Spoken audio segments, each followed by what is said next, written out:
guys, welcome back to Vikrantha Commerce Academy. Today is my topic NPO, Not for Profit Organization.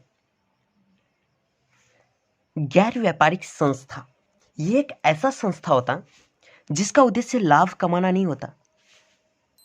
तो जब लाभ कमाना नहीं होता तो ये करता क्यों है, इसका मकसद क्या होता है? तो गाइस इसका एक ही मकसद होता है कि अपने समाज और अपने सदस्यों को एक निश्चित सेवा प्रदान कर सके, ताकि वो जिस भी माध्यम से वो सेवा प्रदान कर सके। सपोज डेट शिक्षा के माध्यम से, स्कूल, गवर्नमेंट स्कूल की यहाँ पे बातें चल रहा है, न कि प्राइवेट स्कूल का। प्राइवेट स्कूल वाले तो वैसे भी इतना कमा लेते हैं कि वो दाना और चंदा देने लगते हैं। तो बात यहाँ पे चल रही है गवर्नमेंट स्कूल की। गवर्नमेंट स्कूल में जो हमारी सर्विस प्रोवाइड करते हैं समाज का और जो सदस्य होते हैं उनके, तो इसमें इसका मकसद क्या होता है? जो समाज है उसको एक निश्चित सेवा प्रदान करना होता है। जो इसका स्टूडेंट है वो पढ़ लिख सके, लेकिन इसमें जो भी स्टूडेंट जाते हैं उसको पैसा नहीं लगता, फ्री में। तो क्या उसके जो टीचर हैं सैलरी नहीं लगा, इलेक्ट्रिसिटी बिल नहीं लगेगी? लगेगी। बट उसका पैसा कहाँ से दिया जाएगा जब स्टूडेंट यहाँ पे पैसा पेमेंट नहीं कर रहा है? तो इसका जो पैसा आता है या तो सब्सक्रिप्शन से आता है, या डोनेशन से आता है, या गवर्नमेंट से आता है। या तो चंदा आएगा, या दान आएगा, या सरकार के द्वारा फंड भेजी जाएगा जिससे इस टीचर का पेमेंट किया जाएगा और इलेक्ट्रिसिटी बिल पेमेंट किया, एक्सेट्रा रूम रेंट जो भी लगेगा वो पेमेंट किया जाएगा। जैसे एग्जांपल हॉस्पिटल,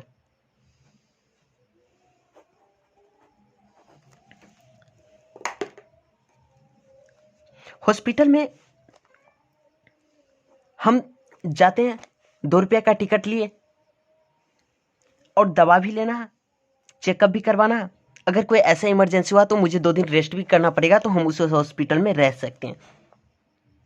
तो क्या 2 रुपये की दवा से हो जाएगा? 2 रुपये का टिकट से दवा भी मिल जाएगी?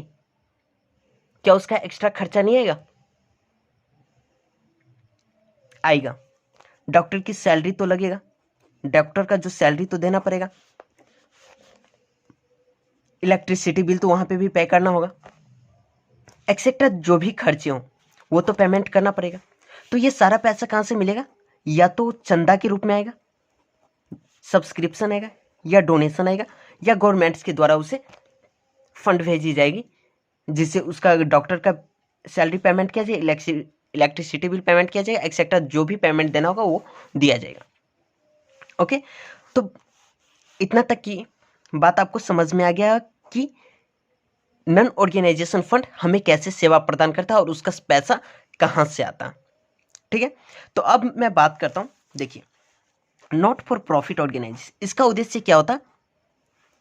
एक निश्चित सेवा प्रदान करना होता समाज को और उनके जो सदस्य होता है उसको। इसका प्रॉफिट अर्न करना इसका उद्देश्य नहीं है। तो देखिए, there is an institution that is not founded for the purpose of making profit. इसका यह मकसद नहीं होता है कि वो ज़्यादा से ज़्यादा प्रॉफिट कमाए। इसका एक ही मकसद होता है कि अपने समाज और अपने सदस्य को एक अच्छा सर्विस प्रोवाइड कर सके।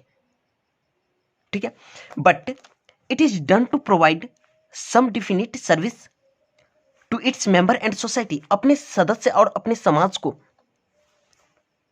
मेंबर्स एंड सोसाइटीज, अपने सदस्य और अपने समाज को एक निश्चित सेवा प्रदान करना होता है। Okay, in such institutions, club, colleges, education system, library, religious etcetera are included. इसमें क्लब सम्मिलित है, colleges, education system, library, religious यानी धार्मिक स्थान जो होते हैं जैसे मंदिर, चर्च एक्सेट्रा जो भी है, और इसमें सभी इंक्लूडेड है। ओके, अब बात करते हैं नॉन प्रॉफिट ऑर्गेनाइजेशन। तो आपको समझ में आ गया होगा, और उसका पैसा कैसे कहाँ से मिलता है? जो जिसका उद्देश्य पैसा कमाना नहीं होता, अपने समाज का और उनके सदस्यों को एक निश्चित सेवा प्रदान करना होता, वही होता है नॉन प्रॉफिट ऑर्गेनाइजेशन। और दूसरा होता है प्रॉफिट ऑर्गेनाइजेशन। तो नॉन प्रॉफिट ऑर्गेनाइजेशन और प्रॉफिट ऑर्गेनाइजेशन में अंतर क्या है? What is the difference between profit organisation और नॉन प्रॉफिट ऑर्गेनाइजेशन? तो आइए जानते हैं नेक्स्ट वीडियो। देखिए नेक्स्ट स्टेप में difference for profit organisation, profit organisation का और नॉन प्रॉफिट ऑर्गेनाइजेशन में डिफरेंस क्या? Profit organisation, the objective of this institution is to earn profit, इसका मकसद होता है ज्यादा से ज्यादा लाभ कमा सके प्रॉफिट ऑर्गेनाइजेशन का। ओके, और इसका मकसद क्या होता है? The purpose of this institutions is to provide services, और लाभकारी संस्था जो होता है नॉट फॉर प्रॉफिट ऑर्गेनाइजेशन, इसका मकसद होता है अपने सदस्य को, अपने समाज को एक निश्चित एक अच्छा सेवा प्रदान करना होता है नॉन प्रॉफिट ऑर्गेनाइजेशन का। देखिए profit organisation, in this money is levied by the business owner, इसमें व्यवसाय के स्वामियों द्वारा इसमें पैसा लगाया जाता है कि जितना इसका कैपिटल रहेगा उतना ज़्यादा वो प्रॉफिट अर्न कर सके। और इसमें it consist of money in the form of donation and subscription, इसमें पैसा आने का जो स्रोत है, सोर्सेज जो है, इसमें पैसा कहाँ से आता है? या तो डोनेशन से आएगा, सब्सक्रिप्शन से, या तो गवर्नमेंट ग्रांट से आएगा। Okay, the net result of the work of this type of organisation is called net profit और नेट लॉस। लास्ट में जो ये अपना सारा का हिसाब करेगा या इसका जो अपने कार्यों का वर्ष भर में ये कितना काम किया उसका जो रिजल्ट निकलेगा, उस रिजल्ट को हम क्या बोलेंगे? या तो नेट प्रॉफिट बोलेंगे या नेट लॉस बोलेंगे। ठीक, अगर इसको नेट प्रॉफिट और नेट लॉस बोलते हैं तो गैर व्यापारिक संस्था को क्या बोलेंगे? जबकि वो प्रॉफिट कमाने के माध्यम से तो करता नहीं है। तो देखिए उसमें the net result of this type of association is known as surplus और डिफिसिट, इसके जो कार्यों का जो शुद्ध परिणाम निकलेगा वर्ष के अंत में वो क्या निकलेगा? या तो सरप्लस के रूप से जाना जाएगा या डिफिसिट। अगर 4 लाख रुपया गवर्नमेंट से उसको पैसा आया हुआ था, फंड आया था 4 लाख का, और 3,50,000 उसने कहीं पे खर्च कर दिया, बचा कितना? 50,000। 50,000 किस नाम से जाना जाएगा? सरप्लस के नेम से जाना जाएगा या अधिक के। अगर 4 लाख पैसा आया होता और 4,10,000 रुपया पैसा यहाँ पे खर्च हुआ था तो 10,000 क्या होता? डिफिसिट, यानी कि कमी के रूप में जाना जाता। ओके, तो देखिए the financial statement of this institutions include the following, लाभकारी संस्था द्वारा, प्रॉफिट ऑर्गेनाइजेशन द्वारा निम्न प्रकार के विवरण तैयार किया जाता है। एक ट्रेडिंग अकाउंट, व्यापार खाता, जिसमें ट्रेड से संबंधित सारा कितना सेल किया, कितना परचेज किया, कितना मजदूरी दिया, देना पड़ा।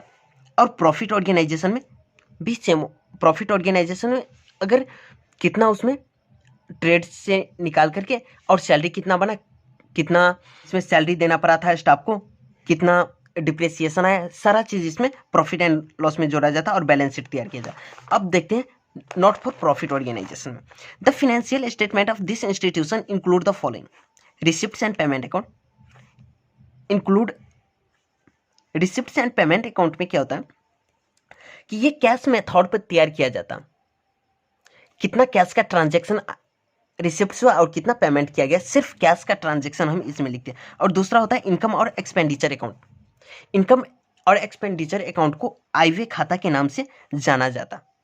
ओके, ये सिर्फ करेंट ईयर के मेथड पे बनाया है कि फर्स्ट फाइनेंशियल ईयर में कितना ट्रांजैक्शन होना चाहिए था, कितना बाकी रह गया या कितना पैसा आया, तो ये करेंट ईयर के माध्यम से नेक्स्ट वीडियो में सारा स्टेप आपको बताया। और तीसरा होता बैलेंस शीट।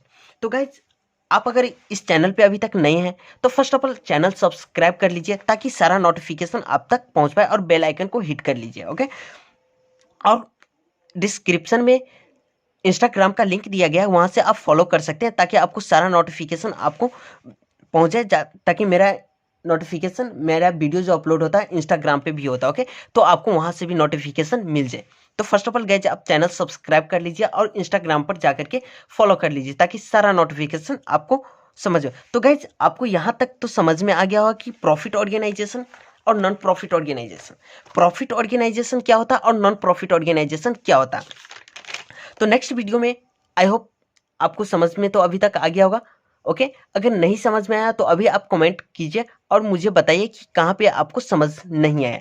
ओके, और नेक्स्ट स्टेप में आपको बताता हूँ नेक्स्ट वीडियो में कि रिसिप्ट्स एंड पेमेंट अकाउंट क्या होता है, इनकम और एक्सपेंडिचर अकाउंट क्या, तो इसके सारे रूल आपको बताया जाएगा। फर्स्ट ऑफ ऑल गाइज, आप चैनल सब्सक्राइब कर लीजिए और बेल आइकन को हिट कीजिए, तभी आपको नोटिफिकेशन पहुंच जाएगा कि मेरा वीडियो अपलोड होने के बाद आपको नोटिफिकेशन पहुंच जाएगा, तब जाकर के आप वीडियो देख सकते हैं। Okay, thank you so much watching this video.